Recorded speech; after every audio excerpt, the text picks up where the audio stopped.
Welcome to the Hidden Driveway Show. I'm your host, Amu, and joining me today we have a very special guest, ZAYOK'S. If you'd like to introduce yourself. Yo, yo, what's up, guys? I'm ZAYOK'S. I make music and it goes into your guys' ears, and you guys are like, that's pretty tight. I mean, when I listen to Yeah, you, I would say it's pretty accurate. It goes into both ears, not one or the other. And I do not enjoy it one. quite a bit, so I'd say it's pretty accurate. Thank you, thank you. Oh, yep. But to get us started, is there anything you'd like to talk about? Is there anything on your mind right now? Could be music related, could be not, just anything going on. Like just in my like just what's on my. I mean, the number one thing that's on my mind. I don't know if I have anything I want to talk about, but one thing that's on my mind is this new album I'm working on and trying to get out for September. But that's like the only thing I can think of right now because that's money on my mind. Cause Mine like, on my Mine on my music and my music on my mind. Ooh, it's tough. yeah, cause like, was the plan always to drop like 2 albums this year? Like, was that what you were thinking going into it? No, I feel like Annual Waste was gonna be like pretty one and done.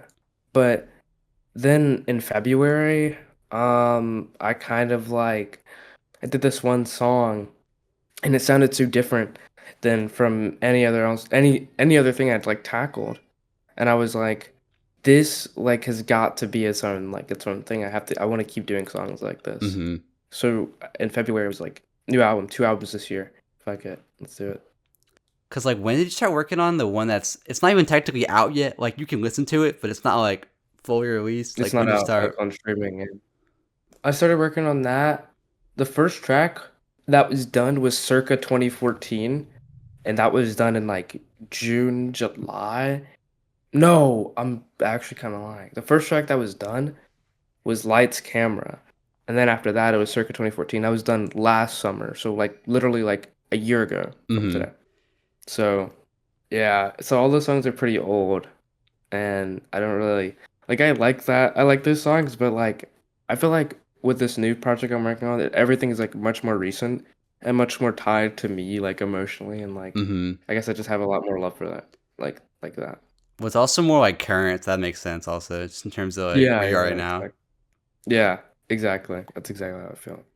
And I feel like all the songs are pretty good and they hold up. Like I love every single song, but like it's just like me, like a version of me that's just like I feel like I wasn't really in album mode. I feel like I was just making songs just to make Mm-hmm. songs basically.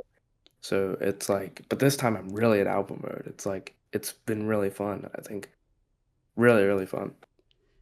Yeah. Well, we'll talk more about those in a bit, but I kind of went into, I guess, like the origins of ZAYOK a bit, because I initially learned about you at the end of my interview with Danny Kyoko last year, where I asked them if there were like any artists they want to put me onto, because you know how when they have like articles about them, people are always like, Danny Kyoko reposts so much music on SoundCloud, they never ask them like anything they're actually listening to. So I was like, Yeah. well, I gotta find out what they're listening to, and they said like you, Gunk, and like Sydney, and I hadn't heard of like any of y'all at the time. Take three. So I was like, okay, well I gotta tap in then. And I kept seeing y'all's names like just grouped together, like brought up a bunch. So eventually I tapped in I think March of this year. And I was just immediately like, oh yeah, super awesome. Cause I was really drawn to like I don't know what you call your music, but it's just very like glitchy, like pop, like R&B, like in that realm kinda. And it's got the crazy like swing of the drums too. So Very I don't know how to like to genre it at all, but I would say like it's in that R&B sphere and as well as in that electronic sphere, but mm-hmm. a lot of people like to call me hyperpop still and I don't or like digicore and I don't really see that like at all, but I mean to be fair, like I think genre for me, I feel like genre is needed, but for me genre is like it's gonna sound really pretentious, but genre for me is like especially like really limiting and like limiting to my friends as well, like who don't really fit in a certain sphere. I think Mm-hmm. we're all just making music. Like I don't know. I think what if like tomorrow I want to make like a crazy ass pop song that wouldn't still make me like a hyperpop artist. Like I feel like I just make music, and Yeah, I I think mean, saying that someone's like an artist makes a certain kind of genre is super just like that's not how yeah, music works. exactly. Like, and I don't know. But to the whole Kyoko thing, grouping us together, like, yeah, shout out Danny Kyoko. That's like genuinely number one ball knowledge knower. Shout out Sydney, shout out Gunk. Like those two are like my my dog, bro. Me and Sydney and Gunk make music all the time. They're like my conjoined twins, basically. Yeah, what I wanted to get into is I've heard that you've been making music since you were like really little. Like there was a picture of you like using FL Studio when you were like 4 or something. Yeah, So no, you it's like two. I was two in that 2? video. That's cool. It was like two or three. Yeah. So yeah, obviously you've been doing this for a really long time. So how'd you get into making music initially? If like maybe you can even remember that. And like I guess just what your Um, influences for behind your stuff. so when I was like younger, my dad would like be on FL a lot, and he never really like taught me like much like about like, oh, this is what you do, this is what you do. But like I would just kind of like sit there and like watch and like just be around during like the music creation process with him and his friends. So it was more or less like just kind of like being there and perceiving that music, and just watching it being made. Like it just kind of like my neurons like can just like Mm-hmm. you know um and he had this laptop and like just like passed it to me and was like, oh, and I just tried it out, and I just kind of kept going and kept going and kept going. Like I'd have like Android apps on like his phone of just like music making stuff, and I just like just do it. I just do it like for no reason. Then like from early on, I just knew it was kind of like something like my family knew it, my dad knew it, my mom knew it, like everyone knew like that was what like I wanted to do and what I set Mm-hmm. out to do. But as for influences, like he used to play a lot of like Flying Lotus, Jay Dilla, like Ninth Wonder stuff when I was like younger. So like, and you can still hear that type of stuff about music now, Yeah. like the unsyncopated drums and like the melodies and the bass and stuff. Like I used to watch a bunch of like Adult Swim, and when I was younger, which I probably shouldn't have been doing. Oop, my headphone is gonna keep doing this thing where it pops out, and that's so chopped, but it's okay. But um, and like I just feel like once you have like all those like influences like on your belt, maybe it just I guess it all just makes sense when you listen to the music, like he. Yeah. I feel like Carbine's like also an influence, right? I feel like they do something with the drums. I know you've referenced them on Yeah, a song no, before also. yeah, I referenced them on Placeholder Freestyle. But the crazy thing is, I didn't know who Carbine was until like late 2023. And like when I dropped this one song with like drums like that, and someone was like, "This sounds like Carbine," and they showed me Keepsake, and I was like, "That's crazy! I didn't know there was people who in my sphere made drums like that." This is before I met Sydney Mm-hmm. and like Gunk and all of them, and I was like, whoa. Like and then when I met Sydney and I heard some of Sydney's stuff, I was like, whoa. Like it was just like a giant whoa, like this is crazy. Because I felt kind of singled out because of the stuff I made wasn't as like linear, like straightforward, Yeah. like, and yeah, I don't know. And then it's cool because I'm friends with Carbine now, and in fact, I'm replacing Living Breathing Trying with a version of that song with Carbine on it in a couple of days. Yeah, I think your music's really cool though, because like the way you use your vocals is pretty like unconventional, because it's never like a straightforward like thing. You're always like tweaking it afterwards and having it like pop out. Sometimes you'll like Yeah. repeat parts of it. Yeah. I like looping my vocals. I don't know. It's like sometimes you just hit a riff that's like too good to just let it stay there. And yeah. Yeah, I don't know. I feel like with your stuff a lot of the time, it's like listen to a song and you can kind of picture like what the project file looks like as it's going through. I feel like because yours jumps around so Yeah. much, it's really hard to like visualize it like that. I feel like the thing is if you ever looked at one, you'd be like, "Oh, this is like the simplest thing in the world." I'm gonna be so real with you.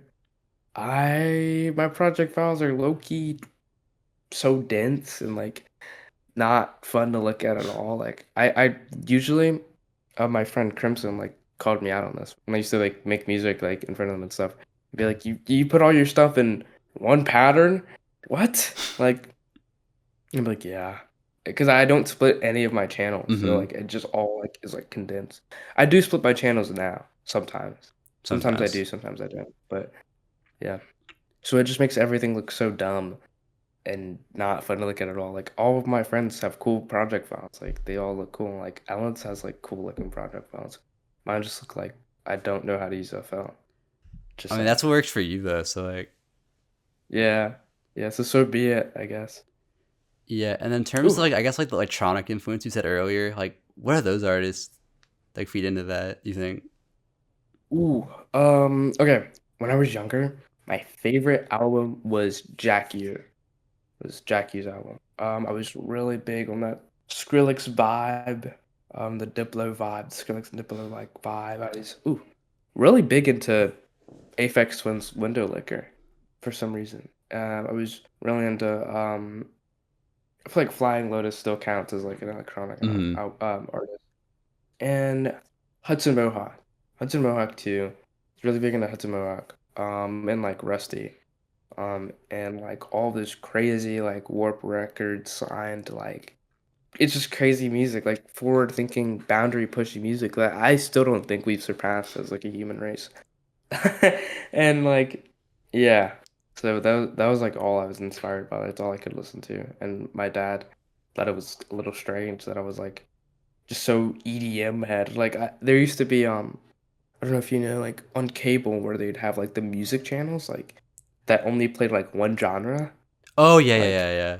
yeah, I would like go on Music Choice and like have like the EDM like one on like all the time. Like I'd be in my room just like listening to like Dead Mouse and like being like just zoned out. Like or like I had like a basketball goal in my room.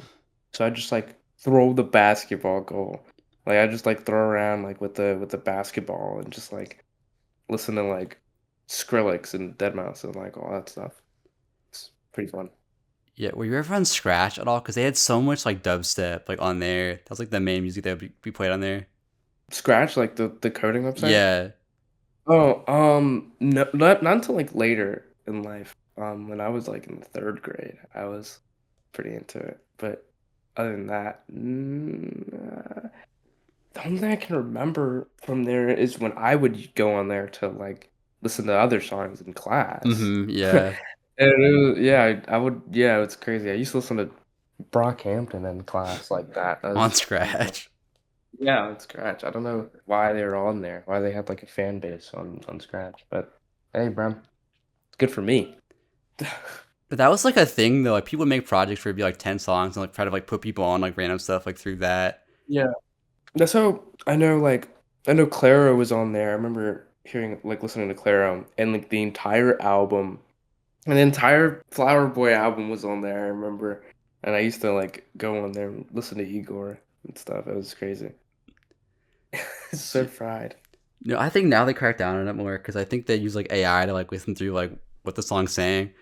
Because Really? I got my friend banned on there one time in like 8th grade because I made him upload like Anaconda by Nicki Minaj and it got like taken down immediately. So Jesus Christ, bro, it's so fried. No, no, like our youth is cooked, bro. They can't listen to Brockhampton on their school computers anymore. What are we gonna do?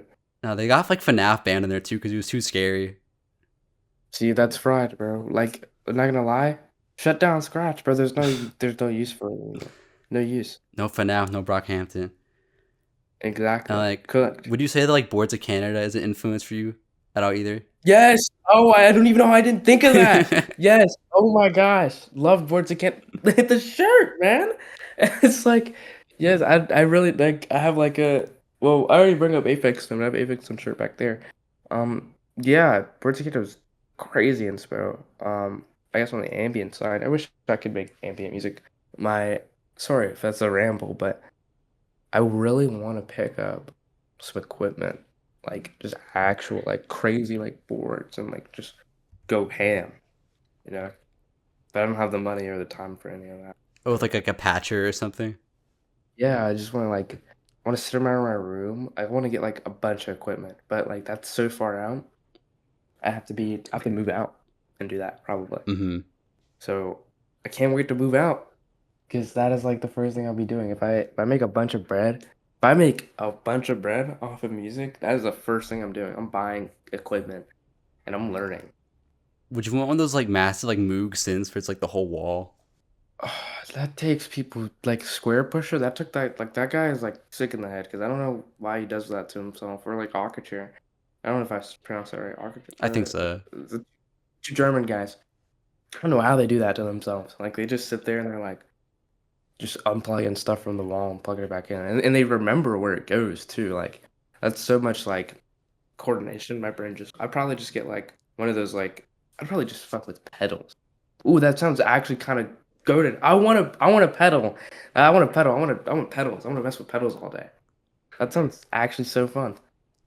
I need to get rich now. Something to aspire to. And I guess like what's your vocal background also? Because I feel like that's like another big part of your music.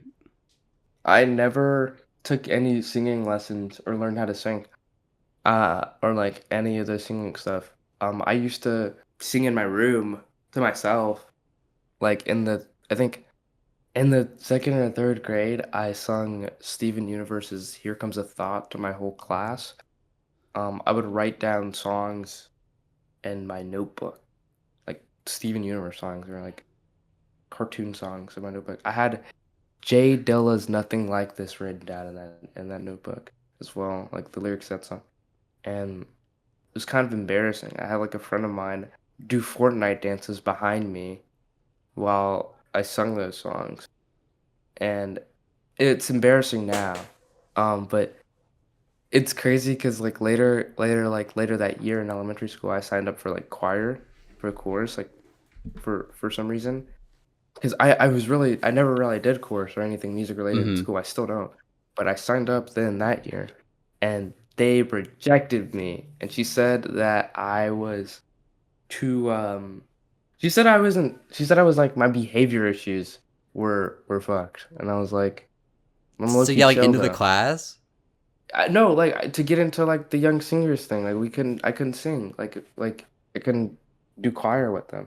But it's all good because guess who's up and who still works at a school, lady? Oh, sorry. Yep, that's on her. That's her loss, honestly. She could have gotten ZAYOK before he was big bucks.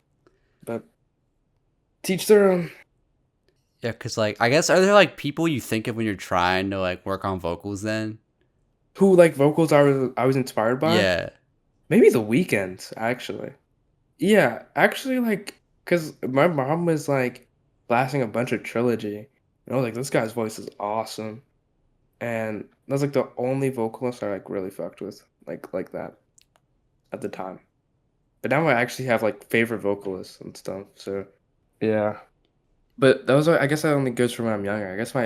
I mean, my favorite vocalists now are like Genevieve Artatardi from like she's like one half of like this duo Nowhere, the Lewis Cole, and she's like crazy. She's crazy crack. But yeah, that's pretty much it. Yeah, I'll have to check that out because I've never heard of that before. But I don't know, I just think overall your music has like a really like unique, distinct sound to it. And when I first heard it back in March, only like 2-3 months ago now, I was like, whoa. And I literally like the moment I heard like Watcher, I DM'd you. I was like, would you be down to an interview, please? Because I was just like, this is something Yeah, really special. And the more I've listened, the more I feel like I'm like, yeah, yeah, Watchers. It's such a crazy song. That song was done after I got dumped. Like I wrote that like right. I made that song like right after, like, and I was like, this is pretty tight. Like I was like, I don't know. Wait, no. I made that song hours before. That is what I'm thinking of. I made that song and then I went to sleep and then I woke up and I got done. But it was pretty chill. But that song was just kind of like a one-off thing where I was like, I want to make the most like I want to try to make casual music like people could mm-hmm. just turn on. Yeah, it was like a little break from the Anyway stuff. It was like kind of that middle period where I was finishing up that project. Yeah. Because like, was that like a one sitting song? Like you just made it, and that was it? Yeah, I made that song in one sitting. Yeah, I did the beat and then I recorded on it and then I was done. I didn't make any changes to it after. That's crazy. Cause yeah, I've noticed that It was one's kind of fun. Like the Instagram reel for it has like a crazy amount of like views on it too. So like, Yeah. I showed it to my dad, and he told me I need to clean my room. No, well, like I showed him the views on it. And he was like, "You need to clean your room." I was like, "Okay." He didn't even say anything about it. But yeah, it's fried. yeah. Anyways, so I mentioned that I initially found out about you, Gunk, and Singing Runner on the same time, and in hindsight, that makes a lot of sense because collaboration is a really important part of your work. Your songs often have Yeah. like a bunch of features like packed into it, whether it's they help with the production or they were doing vocals on it also. Yeah. And you're also part of several collectives like Party, Twilight, and Sutetchi. So it's clear that working with other artists is really important for you. So I guess like, what do you look for in a collaborator, and what is your process like for when it comes to working with other artists? Okay. So sometimes it's really streamlined, sometimes it's not. Sometimes like I'll be making a song and I'll have a section I'm like, I want this guy right here. And I'll be like, hey, can you just do whatever you want on this section right here? Like I don't really tell them what to do. I'll just be like, hey Eden, do you want to do a guitar solo? Like and just like right here and just like play whatever notes you want. And they'll be like, yeah. Or like I'll get like a feature. I'll be like, just record whatever you want here. Or like I don't know. Like and I don't look for much in a collaborator except for them just doing whatever. I'd like giving anyone who works with my music full creative control. Like Mm-hmm. I want you to feel like you're a part of this, like making it with me and not like I just contracted you to do some shit. Like this is your song too. Yeah, but it's like you hear like a specific person like on there that you know would do good on that part. Yeah, basically, yeah. I think it's interesting too because on like Prequel Forever, like I think you just got people to do like vocal layers, right? And then like Eden did like guitar. Yeah, Gunk did those backing vocals. Eden did the guitar. Thatcher did the drop at the end. Mm-hmm. And Flea Friends, Olive did the little lead you hear. It's kind of like that. You can hear it like in your left ear. That's pretty much it. Yeah, but I think it's cool that you credit like producers also because usually like those wouldn't even be like noticed like on like streaming and stuff. Yeah, I usually add them as the featured artists and stuff, which I don't. Well, I do it because like I feel like they're a part of like whatever I'm making. So it's like, you know what I mean? Yeah, although admittedly sometimes it can be a little confusing for me because I think it was on let me find the song name. Oh yeah, my tribute to Trying because I didn't really know what Sydney sounded like at the time, so I thought that like Gunk's part was like two different people for a while. No, no, no, no, no, no. Not. Sydney did the production in full. Like that song. Okay, if you listen to My Tribute to Trying and Double Feature from the new album, Mm-hmm. those are the same song. Yeah. Those are literally the same song. Double Feature is My Tribute to Trying's old version before Sydney just took the vocals and added a new beat, basically. Yeah, but sometimes I guess it's like cool because going into a song I won't even know like what it's gonna sound like because just because the people are featuring on it doesn't mean there'll be like vocalists on the song. Yeah. Yeah. It's like that for like a lot of songs I know, I think. Like I'm trying to think of who I know as an artist who has credited people like that. Yeah, I can't think of anyone. I blanked. I blanked. I blanked. I blanked. I blanked. Yeah, there's some people I know, but it's like pretty like uncommon for like the producer to be credited like as a feature usually. Yeah. Yeah, and then when it comes to like I guess like the groups you're involved in, like how did you get like become a part of those? Okay. Like low key in 2023, January 2023, or like no, November 2022, I was like, I'm gonna take music seriously under the ZAYOK moniker, and I'm gonna go ham. And it took me to being in this Jane Remover Discord server in 2023. And I made some connections through there, and I made some connections through their friends, and to their friends, to their friends, and you meet all these people. Like you just meet people over and over and over and over again, and then you find friends, and you find people who you used to listen to, and now you just like chilling with them, like it's nothing. I don't know, but I don't really see myself like as being in like a sphere. I just think I have friends. Mm-hmm. You know what I mean? Or like a scene, and I think there is really no scene anymore, honestly. I think the scene died with hyperpop, and I don't think we could ever pick up the rubble like that or like do anything like that again. But which is cool because then you make new things. You know what I mean? I think the way people group me, Sydney, Gunk, Ellens, and like all those other people, anyways, it might as well just be like a scene in their eyes. So it's you know Well, I feel like it's just like a more like homogenous like thing now. Like I mentioned it in a few interviews now, but the fact that it's a song where it's like Kuru, Mo Beretta, and like Jack Zebra on a song together, it just like makes sense. It's so cool to me. yeah, that is great. That's a real song. Yeah, Oh my God. it's exactly Um, like yeah. but yeah, like it's crazy because like when you erase the scene, there's so much beyond that. Like tomorrow, I could like wake up and get like a crazy feature from like Michael Jackson, and it'd be like, would that still count as me being in the scene? You know what I mean?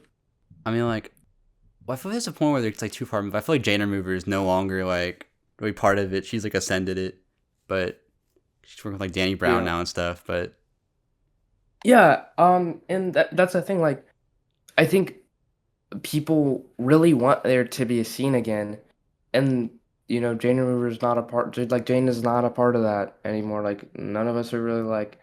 No one who's making music then really like thinks of a scene now. They just think of like a moment in history. I think of it as like just a moment in history that everyone was a part of. yeah, I mean like I was talking about Danny's interview, but they were talking about how the sigil core scene and like digicore and like all the other stuff was all like one big thing back then too. Even though it was like Yeah. kind of split off, like it was like a moment where everyone was doing their stuff. I feel like now it's just like a broader, more like homogenous. Like I hate saying Yeah. underground because like that means so much, but like But I think we are underground. No. You know what I mean? I don't think of myself as like up at all. I don't even think of myself as like even like publicly considered. I don't think of myself as talked about or like any of that type of stuff. Cause I don't know. Like I feel like I still am underground. I feel like some of my friends are still underground. You know what I I mean? meant just more like the way underground is like used to describe, and they'll say like Ken Carson, and it's like that's what I mean. Like Yeah, no, yeah. King Carson is like a grown ass man with like $2 million. Like that is just like underground has lost its meaning so much. because I feel like it's treated more as like a sound when like that sound went mainstream, so like you can't even use it anymore. Yeah, But yeah. The real underground is like right here. Like it's yeah, like my friends are underground. Like it's crazy. It's fried. wait, and like how did you meet like Gunk and Sydney initially? Okay, so I met my friend Ant, which is Zero Fault, and in the server we used to do beat battles in, and we did beat battles. And I was like, "Yo, your shit is crazy tough," and they're like, "Yeah, your shit is crazy." So one day they invited me to the server, which is party. They invited me to party, and I met Azul. I met a baby Azul in there as well that same night, and then I was just like in there like all the time, and then Sydney was like, "Yo, your shit is crazy," and then like it was in party and stuff, and we all became friends. And I met Phoenix, I met Phoenix and all them, and then one day, like I after I dropped from Zay with Love, the day after, I saw this guy's gunk song. He had just dropped a song. It's called "It's Your Turn." I'm listening to it, and at the end of it, he interpolates me, like sings the hook of my song. And then I'm like, yo, this song is crazy. Plus, you interpret. I'm gonna DM him. I'm like, thank you. And then as I'm DMing him, like I didn't even have him followed at the time. I just DM'd him. He's DMing me at the same time. Like I see him typing as well, which was crazy. I was like, yeah, that's fried. And then we became like really good friends after that. Like, and we still are, and we still like collab all of us. So yeah, it's crazy. Yeah, man, y'all are So definitely like yeah, a little duo. Like you dropped a song together like a few days ago. It might have been like yeah, 2 days ago. I just forget. It was as really well. recent though.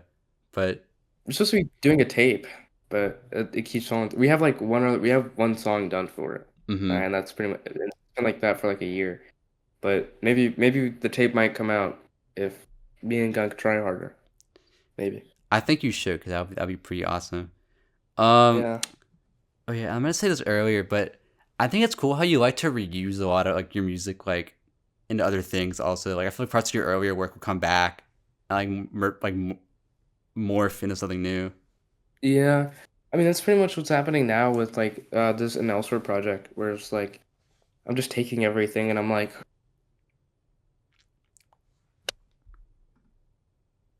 yeah.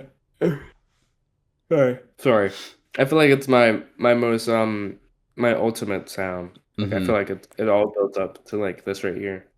Yeah, because like I was listening to from Zay with Love, and I forgot what song it was, but like the guitar from like Everything After You is like in there somewhere.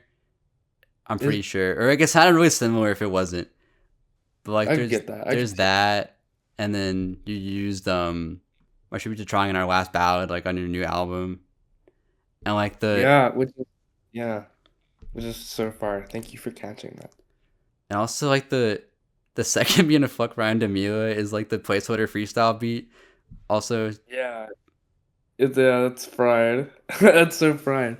I just do that type of stuff for people to catch it in the future, which is like so funny when people say that they do catch it, which it makes me really happy. So, there's also, if you haven't caught this yet, there's a transition from Zay with Love to the EP to this new album, and then this new album is gonna transition to this new album. If you listen to them all, like you listen to the last track of each, you'll hear it. mm-hmm. So it's pretty fresh, pretty pretty cool. I'll have to go back and fact check that thing because that yeah. Also like for me because I didn't know about the Ryan Demila song, so like I went back and heard that. I was like, wait a minute. I was trying to figure out like what it was from because it sounded familiar, and then I realized. So like, was that a beat that you had made for that song and then you used it for the album, or was it for the album and then you just put it for that also? Placeholder freestyle was done, like already done when I recorded that. Like, and I was like, fuck it, I'll just use it. I tried not to use any songs that were gonna be like any beats that were gonna be on the album Mm-hmm. because I was like, what if like it just tarnishes everything I've done like for that like. But I was like, fuck it, who cares? You know what I mean? And yeah, because both songs just coexist on their own. So Yeah. And like, can you explain like the lore behind that song? Because like I wasn't there, so I don't know like why it's fuck Ryan yeah. Demila. I don't know what's up. Most people don't. I just kind of dropped that song. I guess it would make sense if you were like watching my Instagram story at the time.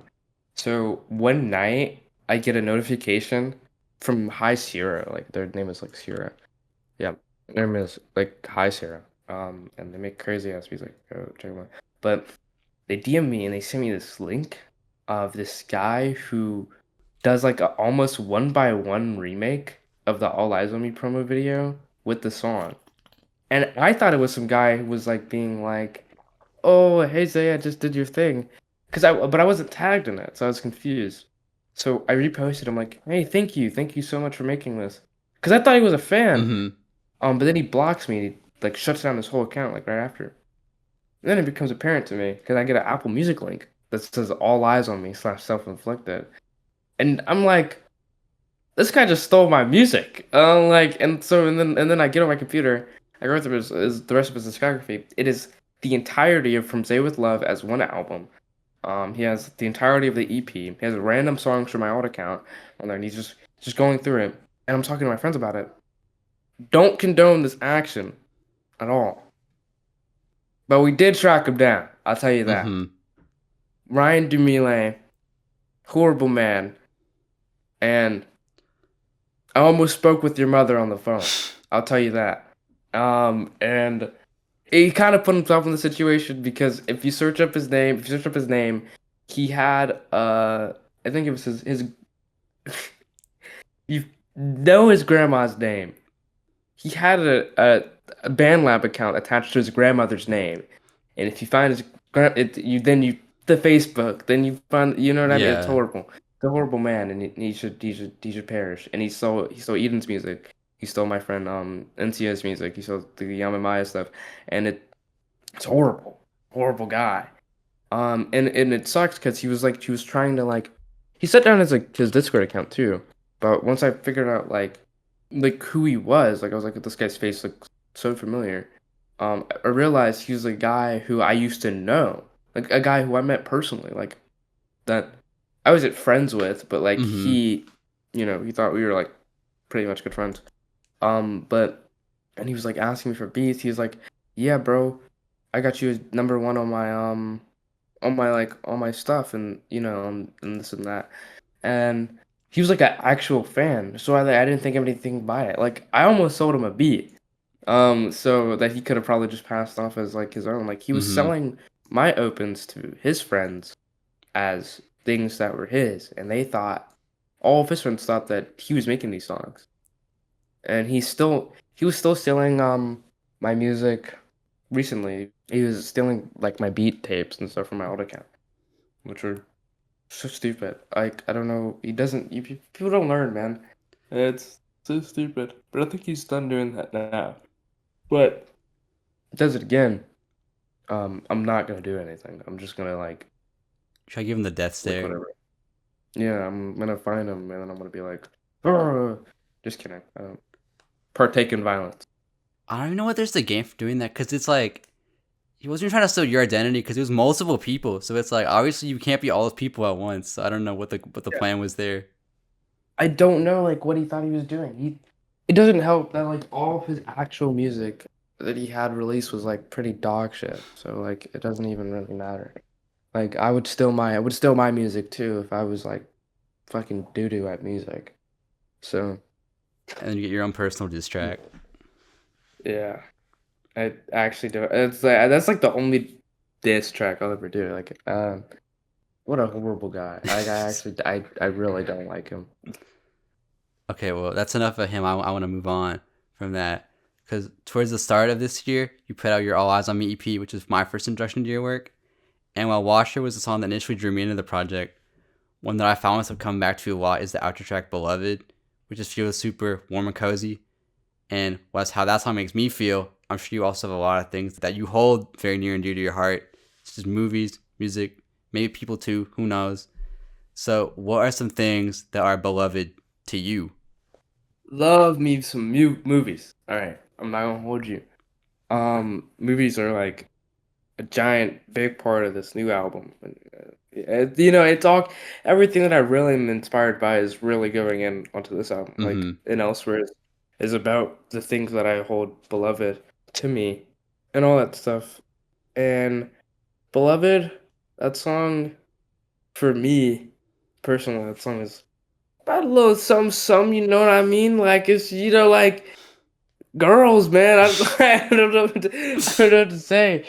But you know, it's so fried because it's hard to it's so weird to listen to songs like that and you and that person don't even like speak like Mm-hmm. anymore. So it's like it's fried, but you know.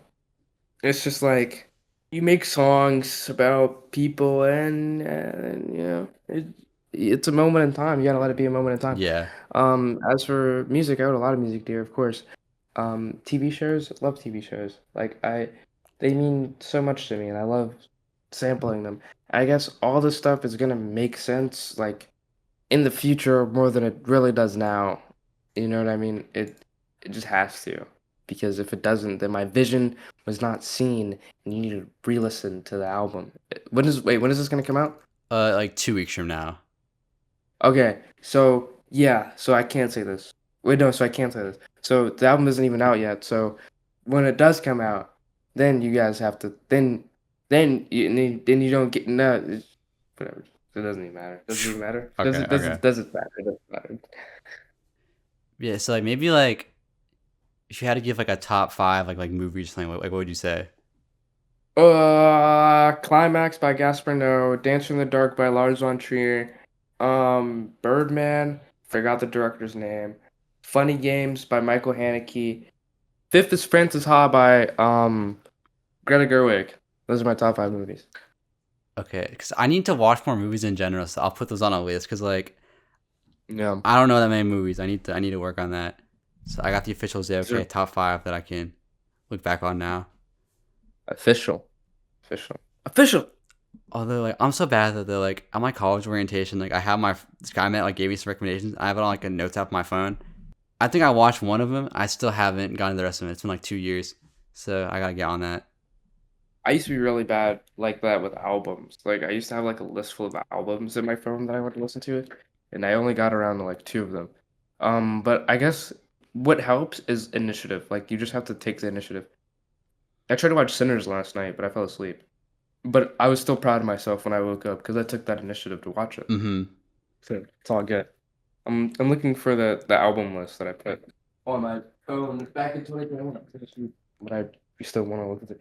It's crazy because I remember having a Polo Perks album on there, and it's crazy because we have songs now. Songs plural. Yeah, me and Polo Perks, we have some That's gonna be sick, man. heat. Okay, I had Punk Goes Drill, New Xavier So Based, Death Grips. I forgot what I didn't specify what album it was. RX Poppy, Injury Reserve, self-titled, The Life of Pierre, 1 through 5, New Young Thug album. Would that have been like punk That like at the time or something? I think it would have been. I forgot what album. It was like the slime, one of the slime ones. I don't remember. DS4 Gunna, Babytron, Up to Me by Yeet. Yeah, that's pretty much it. Oh, Brockhampton All American Trash and Cruel Summer and Lemonade, Beyonce. And did you ever get to any of those? I got to the No Name one, but I got to these later in life, like years Mm-hmm. later. I got to all of most of, if not all of these, like just way later in life, which is kind of embarrassing. But no, I did get to one of these from a friend of mine named Kevin at the time, which was Absolutely by Dijon, which was such a crazy pick. I don't know. I should have listened to him earlier. If I listened to that album earlier, bro, oh my God, I would have been such a different man. Yeah, I And have that's one of my to favorite albums Dijon ever. also. Um, no, I'm the same way though, because I have this like list of like albums like pinned on my Chrome to listen to, and like before I went to Yeah. college, I'd clear out the list, and then over the school year, like it piled back up again, and it's been like a year, and there's like 40 albums I have to listen to at some point now. I don't know if I'm ever gonna get through it. Look, it's just albums are fun. I just can't listen to an album if I don't have something to do or like I'm not like I'm on the way like home from somewhere like Mm-hmm.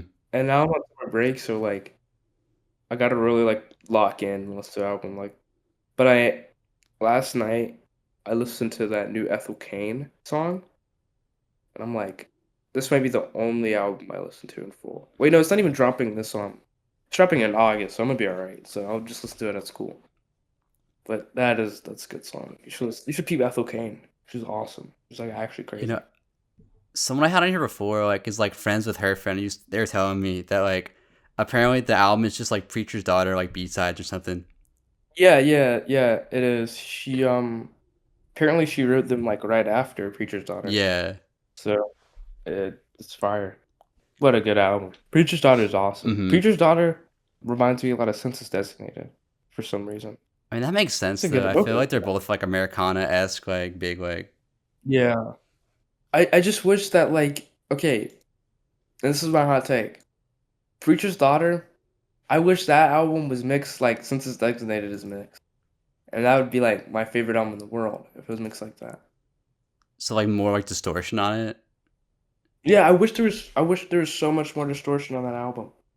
On Preacher's Daughter. Like I would love it more like that giant drop on that one song name I can't Is it pronounce. American Teenager? Um no, Wait, no, American not Teenager is no. That really makes good. sense.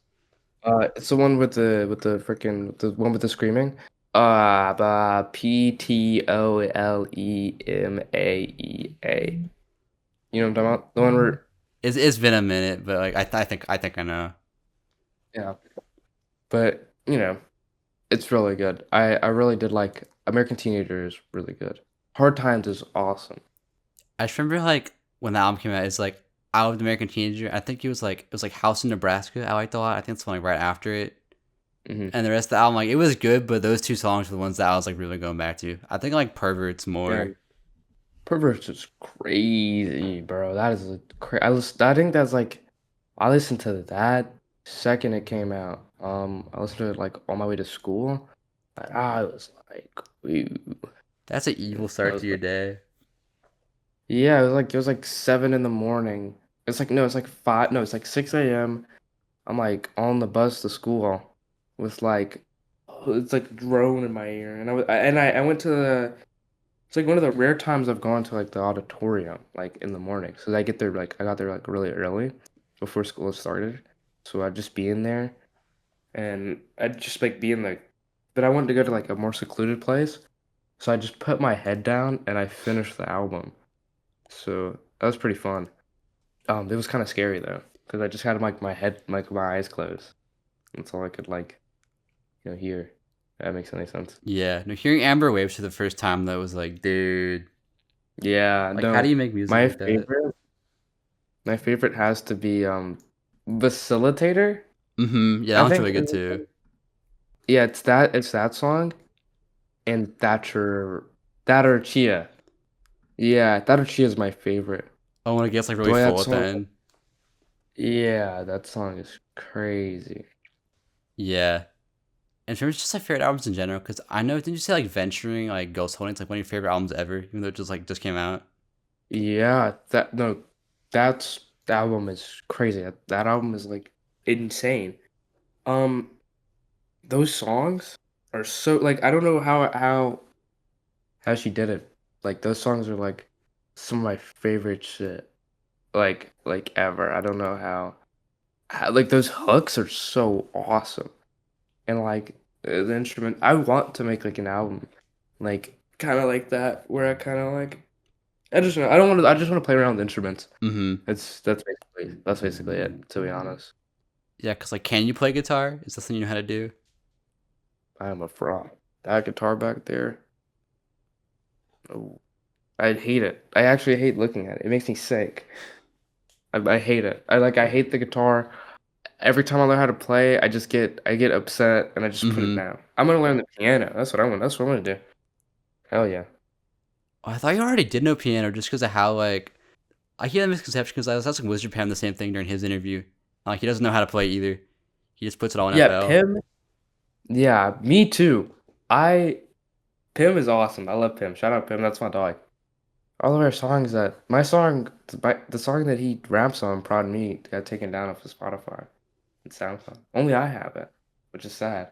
He's such a good rapper, but I don't know anything about music theory. I know nothing about.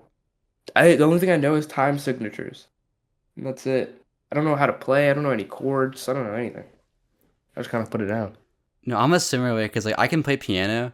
And, like, I have my guitar over there, but it's like I get frustrated because I can't translate, like, what I know on piano to guitar. And it's like I hear what I want to play and I just can't do it. No, truth. Same with the piano. Like I'll hear like a lead that sounds really easy to play, so I try to like, cause I have like a MIDI keyboard, like Mm-hmm. like, and I just doesn't work. It's like my it's whatever. I'll figure it out. I'll figure it out someday. Yeah, I feel like you just gotta take initiative with it because, like, for this summer I've had a rule. It's like I gotta practice for an hour every day. This will be the summer that I finally learn. And So piano or for guitar? guitar, because I've been playing piano since like eighth grade, but guitar, like, I've had mine since like senior year, and I've just not been on it like I should be. Yeah. No, that's fair. I think I should just learn any instrument. I want to learn, like, the goal is I want my next album to be like more instrument based, like more instruments I'm playing. I feel Mm-hmm. like that like enhance the sounds like a lot, like you know. So that'd be kind of fun, like a fun little challenge. Because if I learn chords, then my melodies don't all sound the same, and then that's like infinite possibilities. When Mm-hmm. you learn how to write, music on piano, then you can just like make any song in the world. Yeah, I was actually, speaking of which, move on to the next question I have. So while Awazami was how I was first introduced to you, as I dove more into your work, okay, I don't know how to say this name at all. I've never actually had to say it out loud. FZWL Moreheart, quickly became my favorite project of Oh, yours. it's from Zay with Love. Oh, I see. Yeah, I see. yeah. I was saying like That's because Fuzzwool in my More Hard head. is Than a Love. I never Yeah, knew it's that's what the crazy. project was for. I thought it was like its own little thing. I guess it is, but still. Yeah, it doubles as both. Yeah, but it's just there's just like so much passion, like emotion packed into it, even though it's only 11 minutes long, which I think is super impressive. And one thing I think is cool with that project specific is that, like, I feel like a lot of your songs usually have some kind of like explosive production in it, where it's something that really like gets your attention.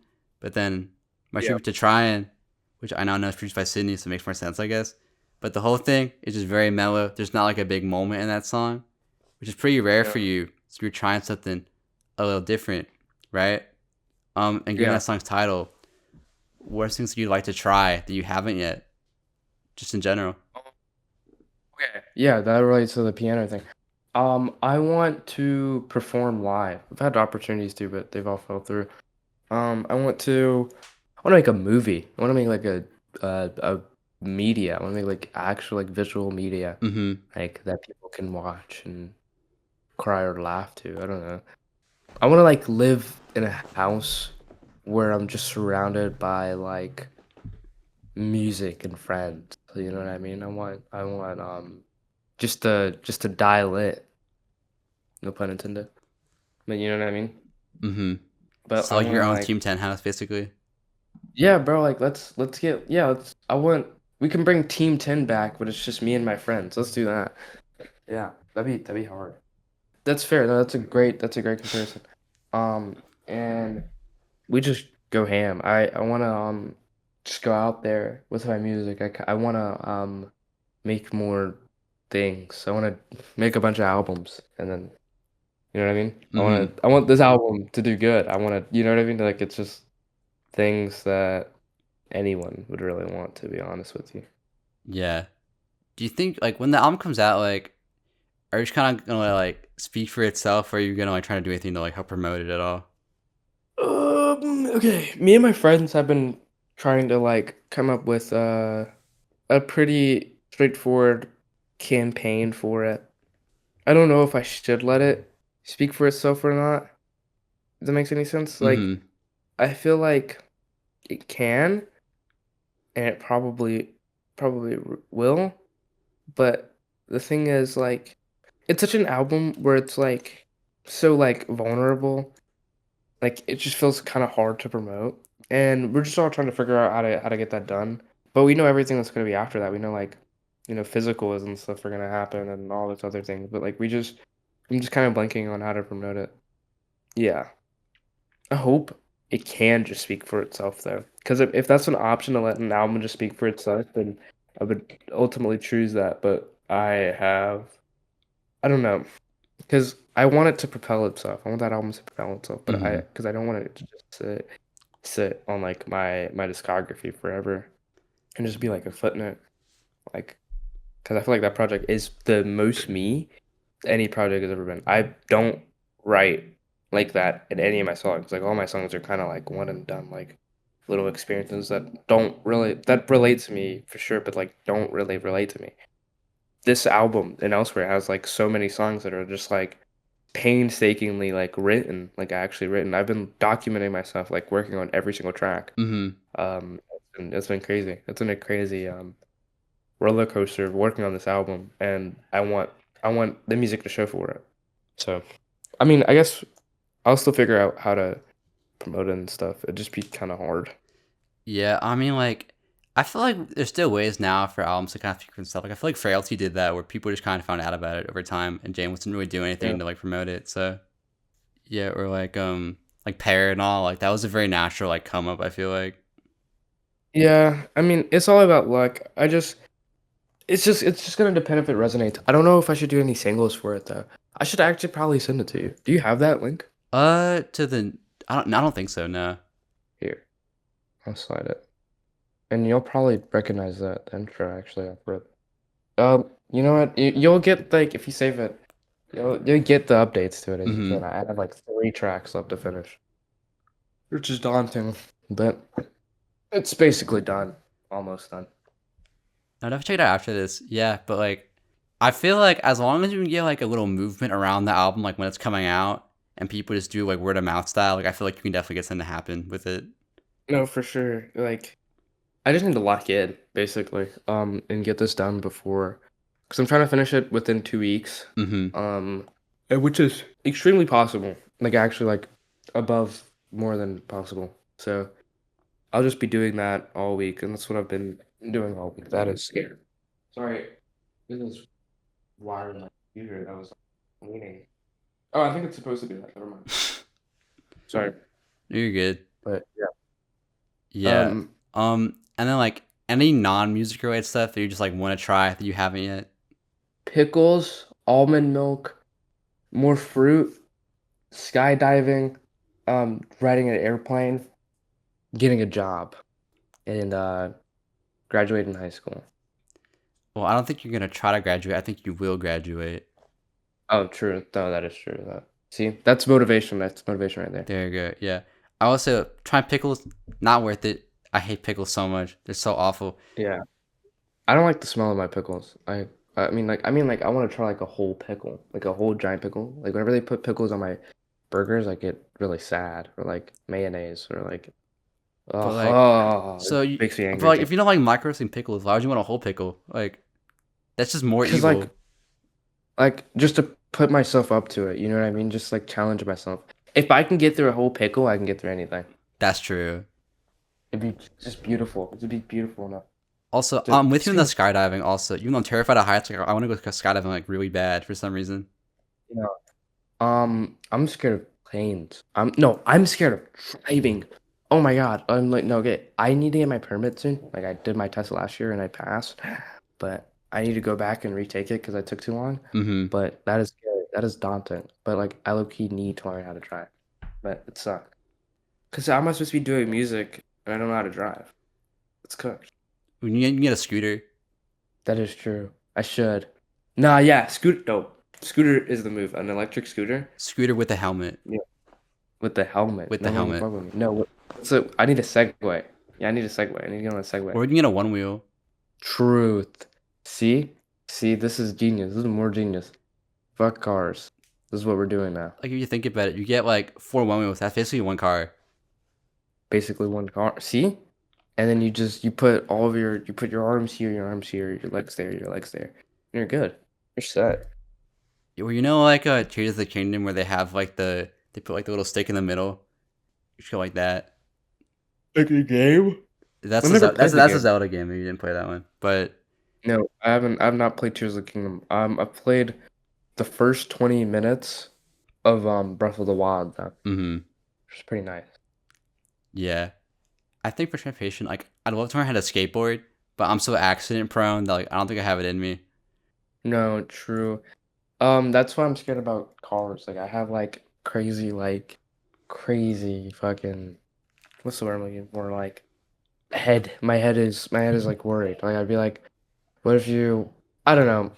All my friends tell me it's not that deep. Like, and once you get on the road, it's like you wouldn't even think about it. You know? It's So I not probably that wouldn't even think deep, but about it. also like it's been so damn. My dad always says like you're driving like a weapon, basically. He says you drive like a weapon? No, like the car is a weapon basically that you're driving. How is that supposed to make you feel any better No, about it's I'm like driving? more Yeah, I'm more cautious when I'm driving because of that. Like no, I'm like you have a gun in your hand. No, how is that supposed to make me drive faster? Like, no, yeah, like that's like saying you're gonna kill someone. well, That's I how it know, but sounds to me cool. that's like oh I need to be like really careful when I'm driving. Well, I'm not gonna be lean. That's my issue. I feel like I'm gonna be too careful. I'm gonna be behind the wheel, like, where, where? Well, like you gotta work your way up to, Whoa. because like I was driving in like neighborhoods for like a few months, and then I got on like the road and then like the highway later. Yeah. You just gotta go up to it. No, true. Like I know some people's parents like just hard launch them into the road. Like it's actually crazy. Like a lot of my classmates, bro, they were like, "Yeah, yesterday I drove for the first time and they let me drive on the street." Like you're cooked. You're gonna crash. It's horrible. Why would your parents let you do that?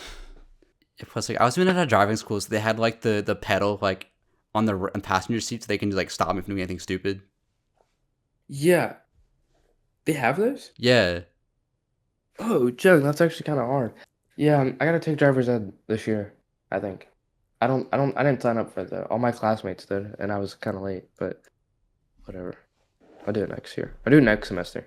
Next semester after next semester. no, but, like I think you So, being scared of driving is like kind of a good thing though, because if you're like overconfident, that's when you're more likely to get into an accident, because you won't be paying attention as much. yeah. But I don't know. I'll let you know if I ever start driving and it's normal to me. I think you'll get it. It'll just take like a year or so. It sounds like a lot, but if you live in your life, so you won't really think about it. Yeah, but it sucks because people learn how to drive way quicker than me, and it's kind of embarrassing. Like, what if I'm like the last guy who learns how to drive? What if I'm like the last guy on Earth who learns how to The drive? last one on Earth, I don't think that's gonna happen. I'm gonna be like the only guy in the whole world who knows how to drive. I'm gonna be like, that's horrible. I'm like, it'd be worse than being the last man on Earth. I'm the last man who knows how to drive. Like everybody knows how to drive but me. And like everybody's in their cars, and I'm just like walking, and they're like, just But fucking then move you'll the have your fuck. scooter and your one wheel. Like you'll have so much Oh, stuff. They won't even have that. true, true. And then they're gonna stop driving, and they're gonna be like, wait, guys, we just missed that. We should actually start, what's the word? Walking. We should actually start walking now because we're kind of losers for driving. Yeah, And, because and like then you they know all like, start like when the walking. fish comes out of the bowl, like that's you right now. Yeah. And then I start driving, and because and then, yeah, No, you this know, is like. Did you ever read like the Sneetches growing up, like the Dr. Seuss book? the Sneetches. Yeah, I've read probably every other book but that. but that one okay, because in that one they have like the stars, and everyone's like, "You got to have a star to be awesome," and then Yeah. some guy comes down and's like, "Actually, if you have the stars, you suck and you're awful. So get rid of the stars." Then it's like it doesn't matter anymore. Yeah. Does not matter. Yeah. One fish, two fish, red fish, blue fish, basically. Close So, enough. but yeah, I should most definitely lock in and take my permit test again. It was pretty easy. The permit test was so easy. So fucking easy. It's like Because that's the they online ask one, you. right? No, I had to take it at school Mine was because online. they got. Okay. I took mine at school, and he kind of gave us a review beforehand. I don't know if he's allowed to even do that.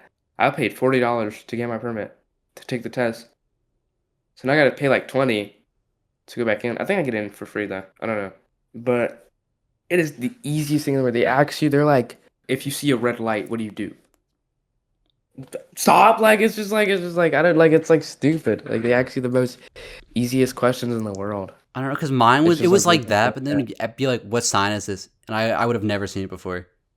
to be fair, I get that, but you didn't have a review. That's true. I had Yeah. a review, so I knew what sign it was. So jokes on you, and win on me. Yeah. Moving on to your album though that you recently put out. Because when I reached out to Any you in other? March about doing the interview, I saw like right afterwards that you would actually like just put a post about like releasing 2 albums this year. So I was like, Yeah. maybe after the first one releases, we should do the interview.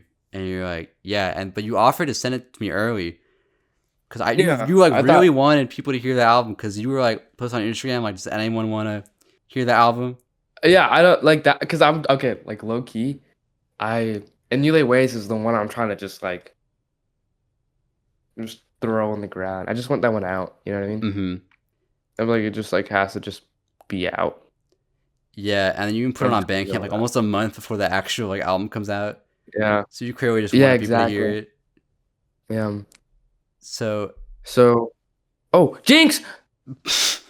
but I guess just what was the process of working on that project like? Pretty non-linear. Let me look at the track list real quick. It's split into like 2 months. Like, split into like two different times. Like, okay, Lights, Camera, Double Feature, Circa 2014. Those were all done in like June, July. Whilst The Fear of Loving You, First Person, Placeholder, and Hold Hands were done in like October, Mm-hmm. September, October, while Living, Breathing, Trying was done in like November. No, like done in like December. So it's like it just took me a minute to like kind of get there. Mm-hmm. And that album cover actually like on the album cover that is the project file for Double Feature. Was the reason that that's like the one you picked for it? Oh, I don't know. It's just like a nice little picture of like my setup at the time. It's like Mm-hmm. the same setup kind of now. You can see like a battery and a charger port on my desk with my blue snowball setup that I had for the entirety of recording it. But now, buddy, we made it. But Ooh. Mm-hmm. it's you know, just like a little moment in time, basically. I think it works. I really am into titleless album covers. Yeah, also like I feel like the tone of the album is kind of like not like dark, but it's definitely like moodier than I feel like your other stuff has been. So I feel like the kind of like grayish like cover fits for that. Yeah. If you think that's pretty moody, you're gonna fucking feel really, really, really, really depressed by this, dude. It's really sad. I should probably you can do Bandcamp drafts now, right? I think so. Okay, cool. Yeah, I gotta get that set up soon because I'm almost done with this project. Oh, I'm so hyped. I'm so hyped. I'm actually so hyped for people to hear it because I'm thinking about dropping that one in September on my birthday. Hmm. But low key, I might drop it earlier. I don't know because I can't drop it in the summer because it's like July is too summery for like a sad ass album like that. Yeah. So maybe like September, August. Although like I know like you're in the south too. There's like I feel like this will be kind of hot out like even in September. Yeah, like yeah, true. I was thinking about going in December, but I feel like Is it that's too just long? too far. Yeah, it's like too far away. So I feel like September, and it's my birthday too. I want to drop it on my Hmm. birthday, so it'd probably be like, just like a nice little moment for me. Yeah. Plus I feel like the moment would have already like passed by December because like you feel Yeah, like it represents you now and like yeah. that'd be 6 months from now. So But I mean, it's gonna be my birthday, so I'll be chilling. Like 4 months from now, I'm probably gonna be, and it gives me some time to like focus on school as well, like for that first month of school. hmm. So be pretty lit. Yeah. So I'll be straight. I was curious about double feature because like did you want to why did you want to remake those songs like for that one specifically? Because that original song was really good, and as well as the Cine version. So I was like, let me just remaster that original version of the song and put it on this project.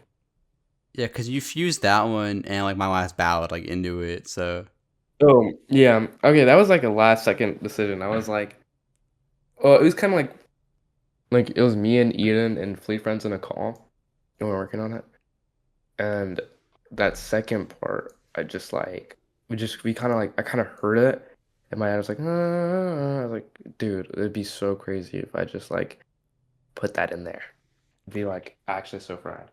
So I just put it in there. I mean, I think it was a good move because I was like, no way, like when I heard it. Yeah. So Oh, I just peeped the shirt you have on. I had that exact same shirt oh like really? years ago. Yeah, but my cat ripped it up, so I had to throw it away like a couple years ago. I got that shirt day of release, like when it No, first I think came I did out. too. Yeah, because I was like surprised That's by how cheap it was compared to like, what I thought it would be.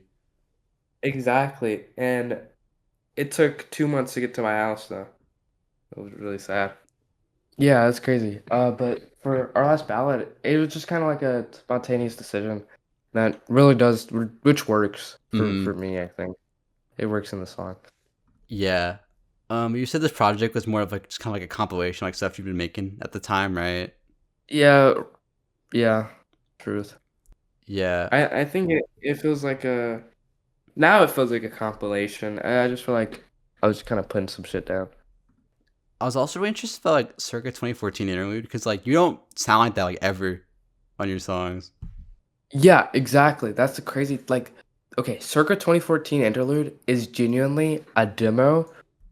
Okay, it's me trying the formula that I use on the and elsewhere stuff. Genuinely. That I never returned to again until like and elsewhere.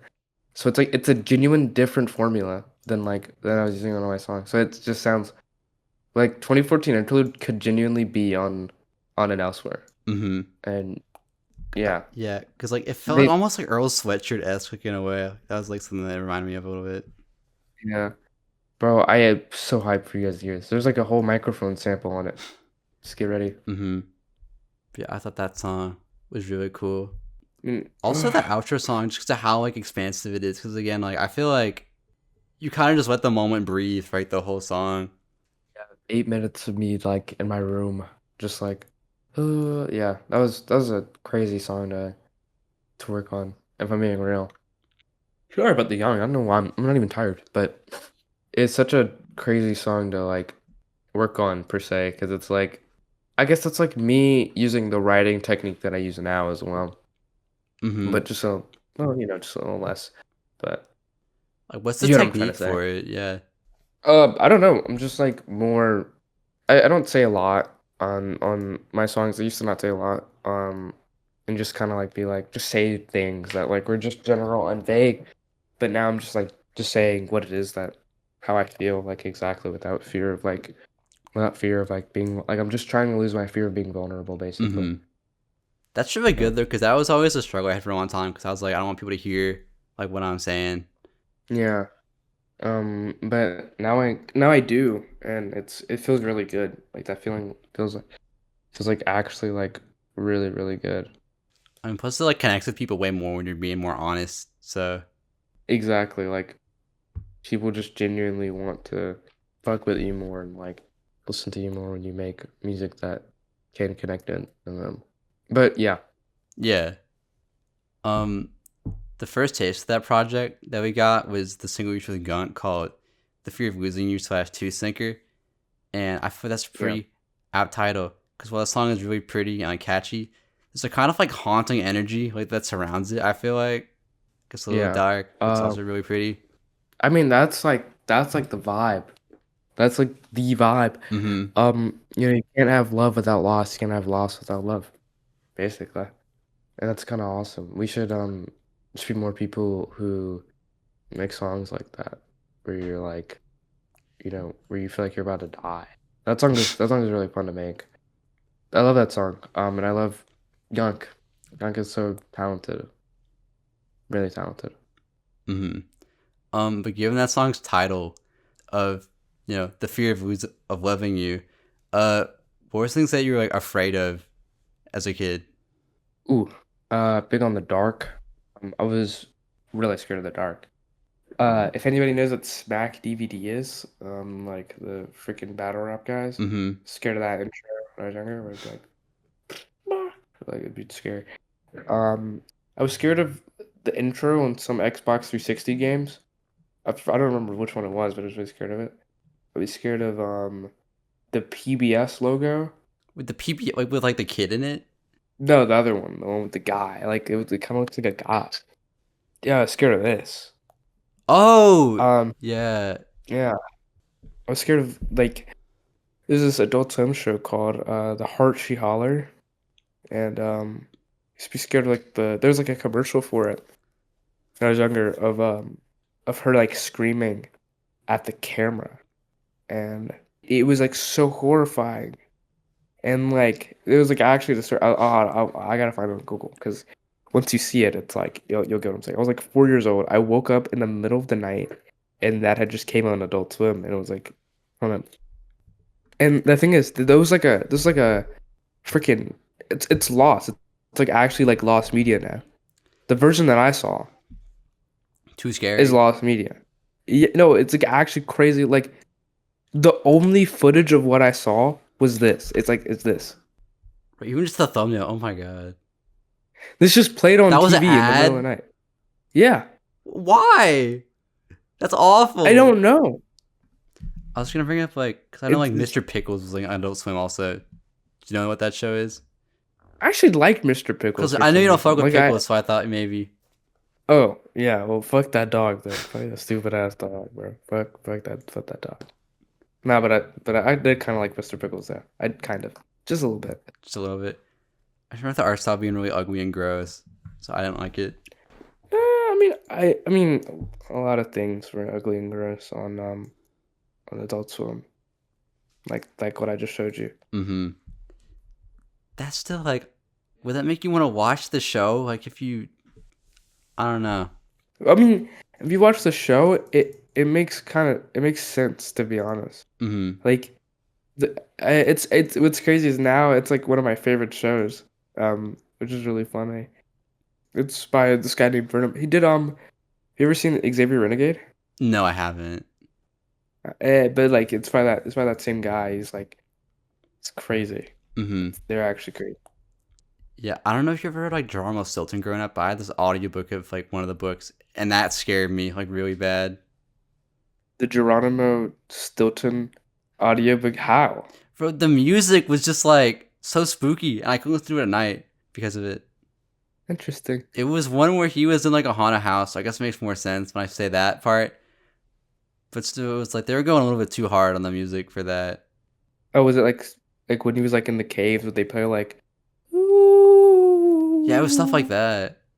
Oh yeah. I was scared of a lot of stuff so just like stupid stuff like that when I was younger too.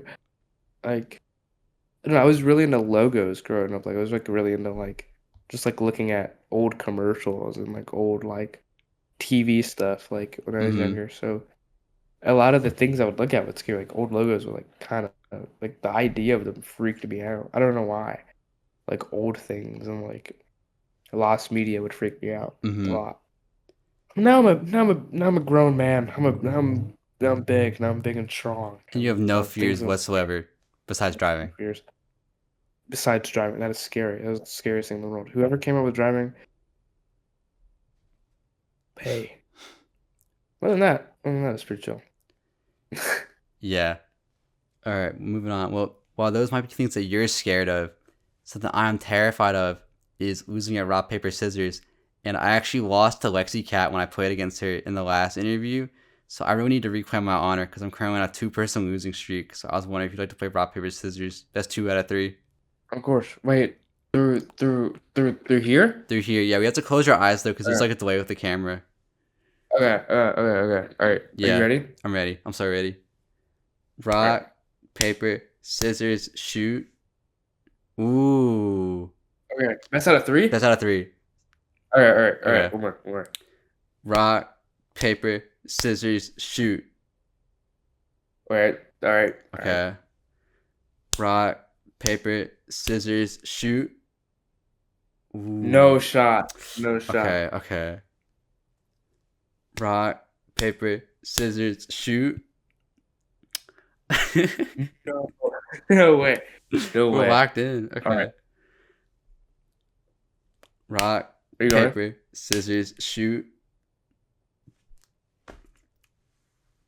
Okay. Great minds think alike. You can't win Mhm. against me. I'm not letting you win. It's like playing against a mirror. Rock, paper, scissors, shoot. What is happening? Was it 5 in a row? Yeah, it's like 5 in a row. Okay. All right. One more. This time one though. more. Rock, paper, scissors, shoot. Oh. Well, this is Ooh. scary now though because we're Alright. tied. We're tied now. Now we're tied. So like this next one decides it. And if you win, I'm like a triple loser, which is even worse than being a double loser. So I can't have that. And I'm a winner chicken dinner. So Mm-mm. let's do this. I'm Okay. hyped. Rock, paper, scissors, shoot. Okay. All right. Rock, paper, scissors, shoot. Ooh! No! Let's go! No shot. No shot. You know what? W's because we were tied. W's. Yeah. I mean, you put up a valiant effort. I gotta respect it. Yeah. You know how it goes now. But I got the winner chicken dinner. That was all me. It was all you. And you know what? The next person you interview is gonna be my get back. Well, That's my rematch. like your spirit's gonna go like through them. Yeah, exactly. That's my spirit Mhm. coming back to haunt you. You gotta send them like For- a pigeon letter of like what I do, so they'll have a heads up. Yeah, I know your strat. Your strat is my strat, which is guessing. So I'm exposed. Although I'll say I double guess myself or second guess myself because I was gonna do like I think like paper for my second move, but then you also did paper or something, and it's just like I would have won right there if I hadn't changed my move. I don't change my moves. I just kind of go like I just kind of decide at the paper. Wait, no. I decide at the scissors, and I'm Mhm. like whatever. Well, So I'm up, you're down. Sucks to suck. it sucks to suck.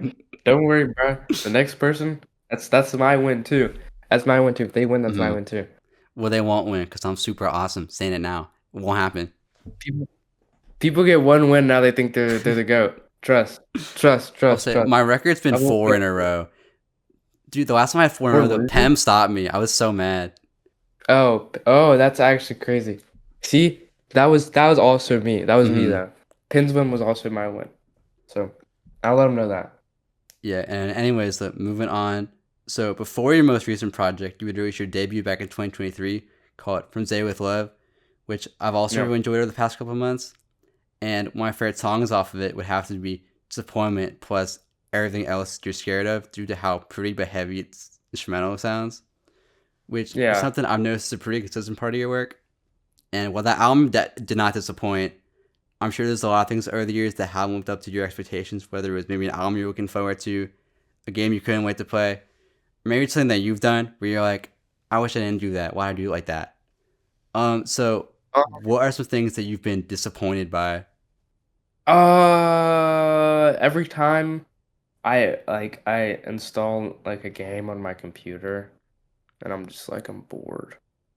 I want to go do something else. Like that happens to me so many times. Like I'm like just disappointed. I'm like hot take.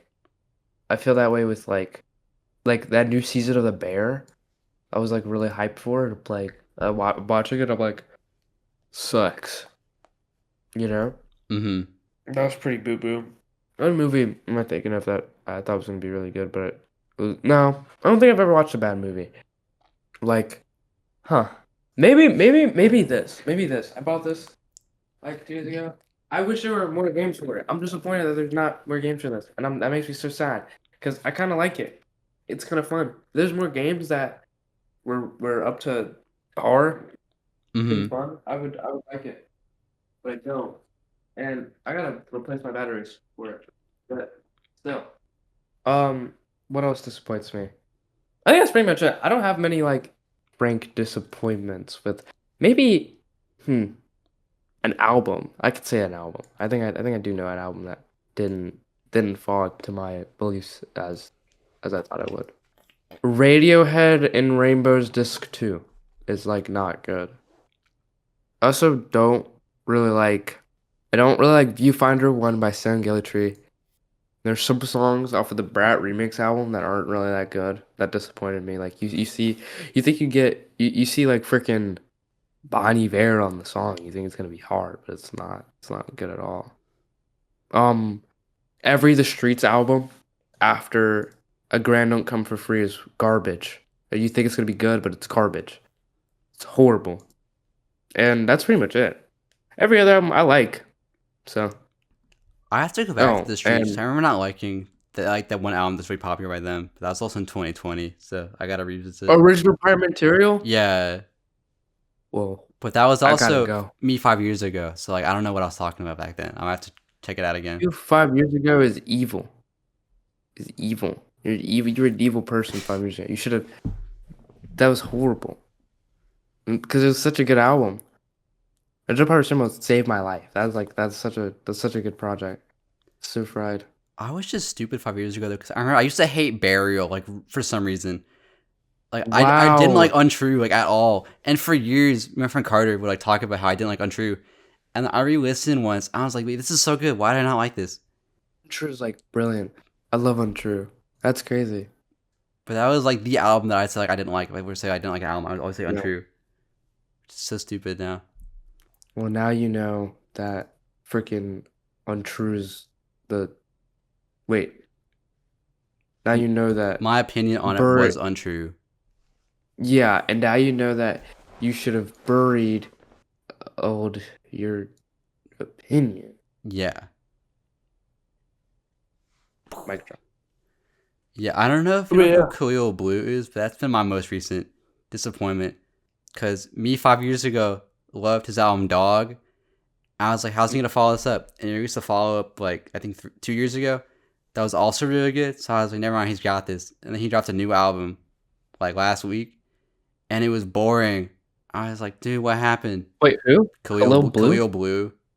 Oh, the guy who made Runaway. Yeah, yeah. I feel like I know, but I don't know about this guy. I've never heard of him. I don't know, because, like, his new album isn't even bad. It was just, like, fine. And it's almost worse than being bad, because it's just, like, not memorable at all. Yeah. I like everybody in this. Whoa, this is so 2020. Whoa, Wait, which song? this this Cold Sweat song. Oh, This dude, that song song's all. I love Cold Sweat so much. This just takes me back to 2020. Dude, this was my COVID album. Like, I go on walks to that album like all the time. No. This reminds me of like Baby Keem's album. Yeah. This is good. I could see the vision. I see the vision. I see the vision. Yeah, but just like he was just doing that, but worse on his most recent Yeah. project. I was like, man, Mr. Nice Guy. yeah. Trying to think what else is like disappointed me. I guess just Babytron just as an artist, because he was so good, and then he kind of just lost steam after a while. It's the same thing where he didn't get bad, but he just got kind of boring. I feel like with an artist like Babytron, you have really no choice but to get better. To get worse. But yeah, Babytron, I feel like it's just like can be like a gimmick sometimes, you know? Well, I think he became a gimmick when he was doing the 20 beats one song when he was doing like all of those. When he started to like he got Yeah, more where he's popular, like, but he lost steam when he was doing that. yeah, when he was like, I put the A on the B and the like, wasn't even like the alphabet. I forgot what he's doing. Yeah, or he could like do like count numbers and like whatever. Yeah, yeah, that's what I'm saying. Like, and then that was it. After that, I'd never heard of him ever again after that, which was speaks for itself, I guess. Yeah, I think him getting on like Double XL was like the peak of his relevancy. Yeah. Oh, so long ago, too. That was like so long 3 years ago. I guess that'd be another Jesus. thing. I feel like Double XL always puts cool artists like to vote for, and they're never the ones that win. Double XL is just horrible now. Like, actually, like I don't condone or I pay no mind at all. I always like check Like, it out just because it's like a cool thing that it exists, but it's like I never take it too seriously. did they do one last year? They did, but it was like they had like Cash Cobain on it, and they had this guy called Huncho on it that looks like Squidward, and like they had a trailer for his freestyle, but everyone hated on it so much that like it didn't get released. It's just in the trailer Yeah. Jesus Christ. because he was using autotune like in his freestyle, which is like kind of cool, but it's like you're not supposed to do that. Like that's not how this works. Cause he sucks. Cause he sucks. Hashtag Babytron blow him up button. Babytron, what? Okay, I hold no malice with Babytron. He's just like whatever now. Yeah, does he still drop? I think he does. He drops like a lot actually. Let me check. Oh, he dropped. No. He dropped it now. Oh, November. That's still like for him. That's pretty recent though. It's an AI cover for a song Pause. Oh, Jesus yeah, that's Christ. definitely AI. Yeah. That's so fried. I remember his Songword song though. His Songword song. I remember, like, all these songs sound the same. Mm-hmm. I guess that's what happens when a sound just kind of becomes more popular because like Detroit trap and stuff is just such like a big thing now. Well, honestly, if I'm being so real, he should have just let his money grow off of that DJS mix and then just like Mm-hmm. never made music again. Never again. Yeah, I that's think what I would have done. I think he should have just gone full time on Shitty Boys. Truth. I mean, I've never been the biggest Babytron fan, but like he should have just like got a song with like Zave, and then he would have been good. Xavier's a bass, dress. That would have been the method. I think it could still But happen because instead, like he has songs with, like Certified Trapper and stuff. So. but he did a song with Eminem, so like it's just over. Oh for yeah, him. and Big Sean. Yeah, Maybe he does need to yeah, go. and I mean, he was bro, he made racks tenfold. Like that's. I would have just left rap after that. I'm not gonna lie. But I should meet her. Mm-hmm. Yeah. Moving on. So it's only natural, but as I've gotten older, I've noticed that more and more younger artists are trying to make their way into the scene. And I was born in 2005, so I was used to seeing people like my age around when like the digicore scene was like a big thing, like coming up. But now that we're a few years removed from that, I've had the chance to speak with artists like you, Wizard Pam, and Ruby Red, who are all like barely in middle school when that was a thing. I think it's cool because I feel like that era really paved the way for kind of normalizing like artists starting music at like a younger age and being taken like seriously. Yeah. I guess you had like Mod just producing like Antisocial at like 13, and that's like a not like a crazy thing anymore. So Yeah. I guess just being a younger artist in the scene, like how would you say like I guess whatever your like current wave of it is, because I feel like you and all your friend group is like a new thing compared to like what was there before, just like in terms of like what's paved the way for that. I guess being younger, like I feel like all my friends are like significantly older than me, and all of my peers that are close in age to me, like Gunk, who's like a year younger than me, and I'm like 15, he's like 14, or I think he's 14. I don't know. It's kind of like normal, I Mm-hmm. guess. It's like when you like really think about it, you like become like kind of like content with the fact that you're young. And it's like not even like a thing that bothers you. Like people used to make fun of you if you were like 10 years old when you're like 10 years old, like the scene. But like now people are like, oh, you're 15 or whatever. You know what I mean? Like, there's still people who think it's like people are like, oh, it's crazy. You know, it's crazy. You're 15. You're doing all this but like really, it's not. Like I feel like I'm just like the rest of like anyone else. To be real with you. Yeah, I feel like this was like 10 years ago. It'd be like a major thing that Yeah, exactly. like like Tana's whole thing was that they were 14 when they're coming up. That was like the whole thing. And now it's Yes, like you're with Matt 14. Ox. Who cares, dude? Yeah, like Matt Ox was like 12 Yeah. songs with X. Like, but now, like, if Matt Ox came out today, like, it'd just be like normal. Yeah, I mean, I Like, guess it was like Lil RT, but that was not because he like his age was part of it, but it's just because of what he was saying, which is why it was like a big deal. yeah, true. I think it's like, for me, I think that there's gonna be like way more like younger artists like in the scene. Like, I've seen so many people who are like, oh, my camera's on.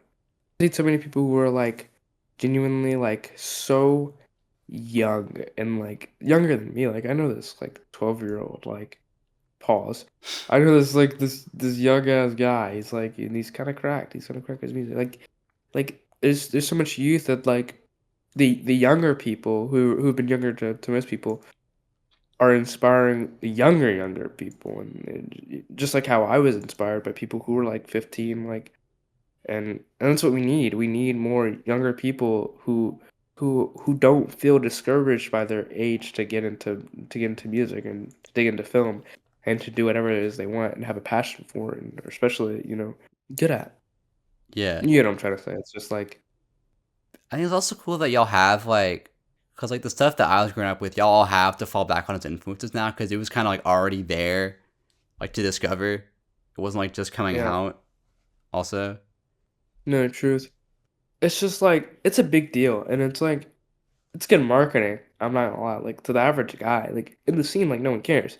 But to the average guy, they're like, oh, this guy's 15, like, and he's making all these songs. Like it's it works, it works, it mm-hmm. works.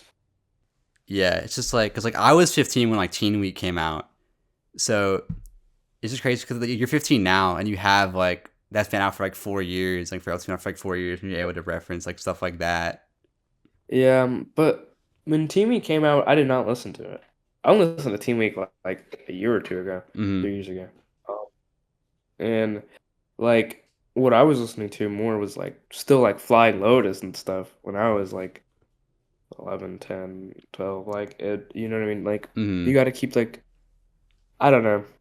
It's just and all those stuff and like seeing like people seeing like Majins like do that stuff like that stuff was like kind of inspiring because it's like okay you can kind of do it when you're young and people won't like be on your ass about it because it's happening to me.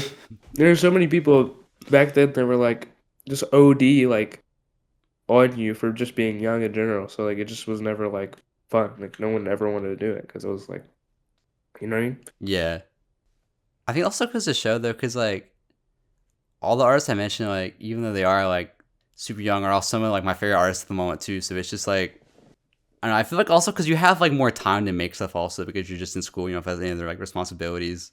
There's also that aspect too. No, agreed. Like that's like why it's kind of like awesome. Like I feel like I can like build my career now so that when I'm out of school I'll probably be set. Maybe I don't know if I don't Hopefully, fall off. I hope I don't fall off. I mean like I feel like you kind of can't though because you're always asking for feedback on your stuff though. Like you're having people like check you on it like while you're doing it. I feel like I mean I have like a tight group of friends and people who like actually listen to me. Like I don't want to call them fans, like supporters. Like you know what I mean? Mm-hmm. Like yeah. Yeah. Okay, and then moving on to the last proper question I have here. So, as I mentioned earlier in the interview, you have a second album on the way, which I'm very excited for. We've been talking about throughout the interview, and I guess I'm just very curious to see like what's next for you, even beyond like that album, or just things that you want to do. So, like, what are your plans like going forward? After and elsewhere, I think I'm gonna take like a small little break and just focus on features and maybe do a collab tape with someone. I don't know, pick random someone. I want to work more on my alt account. I want to learn some instruments. I want to just. I'm probably gonna end up just dropping a bunch of singles as I go. Mm-hmm. You know, and beyond that, I want to. Most of my plans involve me having to not really be in school, so I'm just gonna grind school out. Might just graduate early. Not gonna lie, because I just really want to get out there into the world and fuel my music career early and just hang out. You Mm-hmm. know what I mean? I do feel a little bit restricted, but things change. Time goes on. But if I keep hammering away at it, I'm gonna be good. I'm gonna be straight. You know what I mean? So this is the thing. After this, after and elsewhere, after these singles, I want to do a third. I want to wait a little bit, do another album when I'm finally like, I need to let some things happen to me. If that makes any sense. Yeah. Like, gotta let life happen, and then I'll probably do another album. So yeah. Yeah, and when it comes to doing shows, I know you want to, but the other times haven't fallen through. Like, would you try to make more of an active effort to like make that happen this time around? I mean, yeah. I mean, I was supposed to do a show next month, but like, I couldn't because of my parents and stuff. But so it's never on me. Mm-hmm. So time has to like, lot and allow for it. I with them. So I was supposed to be in New York. But it's all that stuff like fell through. It's supposed to be me and Gunk. Me and Gunk's supposed to be like doing a B2B, but it's never happened. Which is okay, you know what I mean? Mm-hmm. I'll recoup that in the future. I mean, I just have high hopes. I feel like more opportunities are gonna, happen. You know what I mean? Yeah. Plus, like, this is Now would already be now. happening when you're so young, so it's like there's gonna be more in the future for Yeah. sure. I mean, let's just hope this project speaks for itself. You feel me? Mm-hmm. Hopefully. Yeah. And maybe like any people that you'd want to like work with that you haven't yet. Maybe Jane. Maybe I probably feel like I could work with like them. Maybe like trying to think of. I mean, I would love to do a song with anyone really. Um, there's so many people, my friends who I haven't gotten around to making music with. I saw the I'd heart love to trades do a in your song. comments recently. Yeah, like I'd love to do a song with Heart Charades. Let's do a song with Danny, maybe. Another song with Danny. I'd love to do a song with like Kuru or like Quickly. More songs with like, all of my friends. Username, probably love to do a song with Username. Pretty much everyone. Like everyone that I like. Just love to do a song with them, basically. Well, hopefully we'll see that happen. Just as the year plays out, we'll see. Yeah. Yeah. And then as the episode comes to a close, is there anyone you'd like to give a shout out to? Big shout outs to April Friday, to Cabell, to Sydney, to Gunk, to Party, to Sutetchi, to Twilight, to everyone in the SB, the big SB, the big Slug Boys. Big shout out to everyone who's on and elsewhere, to everyone who's on Any Light Ways to the World. Thank you to anyone who is my friend. Thank you to anyone who I love and cherish and hold in my fat heart. Yeah. In your And fat yeah. heart. Yeah. Is that your conclusive list? Yeah, that is my conclusive list. And shout out to you, the viewer, and you, the guy next to me. Well, thank you. But shout out all those people. But also, Yeah. shout out ZAYOK'S. Thank you so much for doing this. I know this was a few months in the making, so I'm glad we got to, make it happen. All of his links will be in the description. So if you're not familiar with his work and you're looking at this video, come on, guys. What are you doing? Go check him out. I'll also have 3 of my favorite. Go. I also have 3 of my favorite songs by him. in the playlist for Hidden Driveway that are on Spotify and SoundCloud. So if you want like a quick little intro to his work, that'll be there too. And is there anything else you'd like to say? And it's been a long interview, but is there anything else you'd like to say? Keep going, keep working, keep creating, keep loving, keep being awesome, and do not let life pass you by. If you want to get into music, just get into music right now. Don't think about it, just do it. Do it right now. Download FL Studio right now. Pirate FL Studio right now and just do it. Don't even listen to what I'm saying. Are you already doing it? Then that's good enough. That's good enough for me. Just do it. Do whatever you want in your life that you aspire to do, and you'll be okay. Facts. Go do it. Go do it. Bro, fist. Bro. Boom. Boom. Yeah. All right. Well, I'm Amu. This has been the Hidden Driveway Show. Thank you for watching. Goodbye. Boom. That was awesome.